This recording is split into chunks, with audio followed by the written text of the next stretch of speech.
This is Cronkite News. Good afternoon and welcome to this Cronkite News Update. I'm Mike Smith. Here's a look at today's top stories. Board of Education Executive Director Christine Thompson and Deputy Director Sabrina Vasquez are back to work this morning. Superintendent of Public Instruction Diane Douglas tried to fire these two employees last week, but Governor Ducey overruled her. Douglas faced a deadline to reinstate those officials' email addresses and access by 8:30 a.m., but Douglas herself did not show up to the office this morning. The spotlight is still on Douglas as she pushes to eliminate Common Core standards from Arizona schools, and some lawmakers at the Capitol agree with her mission.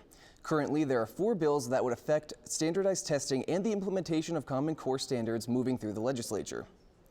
The 2 bills, authored by state representatives Lawrence and Finchin, would prohibit implementing Common Core standards in Arizona schools. One of them requires giving the public notice to any standard changes.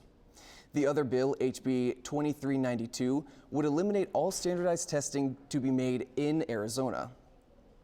The third bill would require the State Board of Education to adopt multiple achievement tests for district and charter schools to choose from.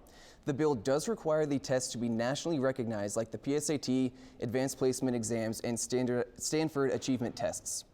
The fourth bill would allow parents to opt their children out of taking standardized tests without negatively affecting the school or district's achievement profile. Now here's a look at 2 other bills working their way through the legislature. The House Bill 2303 would change the start and end date for all district and charter schools in Arizona. The bill would require the official start date to be on or after the first Monday in September. Arizona schools are required to be in session for 180 days, putting the last possible day of public schools on the 1st of July. The only schools that would be exempt from this bill would be kindergarten programs, year-round 4-day school week, and 3-day school week schools. It may not be long before your driver's license could be stored in your smartphone. Senate Bill 1237 would allow electronic driver's licenses to be used in place of a physical card when pulled over by an officer. All you have to do is show them your phone.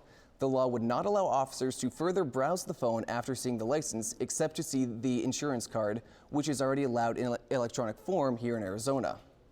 And now here's a look at what we have coming up tonight at 5 on Cronkite News. We visit the Arizona county with the lowest child vaccination rate to hear their take on the measles outbreak. A federal judge in Texas takes on President Obama over immigration reform. We'll go live from D.C. tonight to hear how this debate could impact those in Arizona working for citizenship. That's all for this Cronkite News Update. For Arizona's top headlines, head to cronkitenewsonline.com. We'll see you tonight at 5 on Arizona PBS 8 HD.